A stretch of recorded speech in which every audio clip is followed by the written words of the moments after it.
देख सकते हैं कि हमारे पास इलेक्ट्रिकल ड्राइंग पार्ट फिट पे है। तो इसमें हम लोग क्या किए हैं, डीओएल स्टार्टर लिए हुए हैं। और बेसिकली इंडस्ट्री में क्या होता है कि मशीनरी होता है, मोटर्स होता है, तो हम लोग उसको ऑपरेट करते हैं। तो इसलिए हमारा डेल्टा स्टार्टर और ये डीओएल स्टार्टर लगता है। तो मैक्सिमम आपको जो पैनल में आपको इस टाइप का कनेक्शन देखने को मिल जाएगा। तो इसलिए मैंने सबसे पहले आपको डीओएल स्टार्टर और स्टार डेल्टा स्टार्टर के बारे में बता दिया हूँ पहले से ही। तो इससे आपको क्या होगा कि समझने में बहुत आसानी होगा।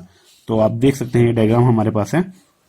तो यहाँ से देखिए 3 फेज आते हैं, आर वाई बी, ठीक है। और उसके बाद क्या है, ये मेन स्विच है। मेन स्विच है क्या, यहाँ क्या होता है, यहाँ पर फ्यूज सेक्शन होता है। आप ये फ्यूज आपके लोड के अकॉर्डिंग ही लगता है। तो यहाँ पर आपने देखा होगा मेन स्विच जैसे अप डाउन करते हैं ना, जैसे ऊपर नीचे करते हैं, अप रहता है फिर डाउन रहता है, बड़ा सा बॉक्स होता है मेटल का, तो वो ये होता है मेन स्विच, ठीक है। इसके अंदर फ्यूज लगा था, हर सेक्शन में आपका फ्यूज लगा रहेगा। और उसके बाद आप देखिए ये आर वाई भी आया है नीचे। और ये हम क्या करते हैं, यहाँ करंट ट्रांसफार्मर है, आर के लिए अलग है, वाई के लिए अलग है, बी के लिए अलग है। तो इसका P1 P2 आप देख सकते हैं प्राइमरी है, सेकेंडरी है, ठीक है। तो ये सारा फेज में ऐसे ही होता है। और जितना भी S2 है उसको हम लोग क्या करते हैं, शॉर्ट कर लेते हैं, ठीक है, और उसको ग्राउंड कर लेते हैं।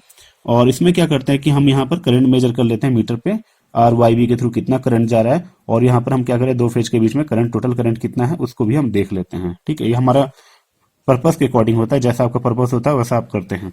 और यहाँ पर आप देख सकते हैं करंट ट्रांसड्यूसर का है। तो यहाँ पर S1 S2, तो यहाँ पर से हम देख सकते हैं जैसे इस फेज में कितना करंट आ रहा है। तो उसके अकॉर्डिंग क्या होता है कि ये आपका बैलेंस लोड है। 3 फेज इंडक्शन मोटर अगर आप रन करते हो तो बैलेंस ही लोड है, तो उसमें करंट आपका सब फेज के थ्रू इक्वली आएगा।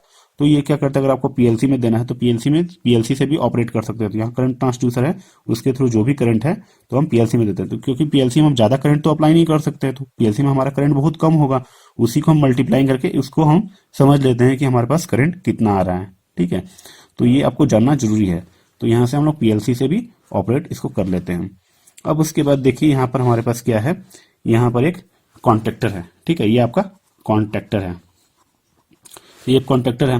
तो इसमें क्या, इसमें आप क्या करते हैं, इसके थ्रू आपका ऑन करते हैं ये कंट्रोल सर्किट में, मतलब जैसे इसको सप्लाई देगी, जब भी इसको सप्लाई मिलेगा तभी ये आपका एक्चुएट होगा और ये वर्क करेगा। तो इसमें भी क्या करते हैं हम लोग, यहाँ पर लगा दिए हैं सीटी ऑपरेटेड, ये आपका सीटी ऑपरेटेड ओएलआर। आपने ओएलआर तो देखा ही होगा, ओवरलोड रिले। तो यहाँ पर हम लोग क्या करते हैं, सीटी से ऑपरेट कर देते हैं, ठीक है। तो यहाँ पर क्या करते हैं कि अलग अलग सीटी जैसे लगा दिया, यहाँ पर एक सीटी लगा दिया, तो जैसे ये P1 P2 है, S1 S2 है, P1 P2 है, S1 S2, तो इस टाइप से हम लोग लगा देते हैं। और हर कॉन्टैक्ट में लगा दिया, देखिए हम यहाँ पर हर कॉन्टैक्ट में लगा दिया। जैसा कि आप ओएलआर में जानते हैं कि 95 96 आपका MC बटन है, 97 98 NO बटन है, ठीक है। तो उसको भी हम कंट्रोल सर्किट से ऑपरेट कर लेते हैं। और उसके बाद आपका डायरेक्ट ये सप्लाई आके मोटर को कनेक्टेड हो जाता है, ठीक है। तो इसमें अगर इसके बारे में आपको कुछ भी डाउट आ रहा है तो आप मेरे चैनल विजिट करें, और आपको डीओएल स्टार्टर के बारे में वहाँ एक वीडियो होगी, आप उसको जरूर देखें। ऑलरेडी मैंने इसको अपने वीडियो डिस्क्रिप्शन में अपलोड कर दिया है, तो आप वहां से जाके इसको विजिट करके आप देख सकते हैं, ठीक है। तो अभी इंडस्ट्री में वर्क करेंगे तो आपको स्टार डेल्टा स्टार्टर और डीओएल स्टार्टर के बारे में जानना बहुत जरूरी है, क्योंकि मैक्सिमम इंडस्ट्री में मशीन्स होती है तो उसको ऑपरेट करना होता है, ठीक है। ड्राइव सी तो होती है मैक्सिमम इंडस्ट्री में, तो उसी को आपको ऑपरेट करना होता है। तो इसीलिए अब उसके बारे में अच्छा नॉलेज रहेगा तो आप इजीली ऑपरेट कर पाएंगे, ठीक है।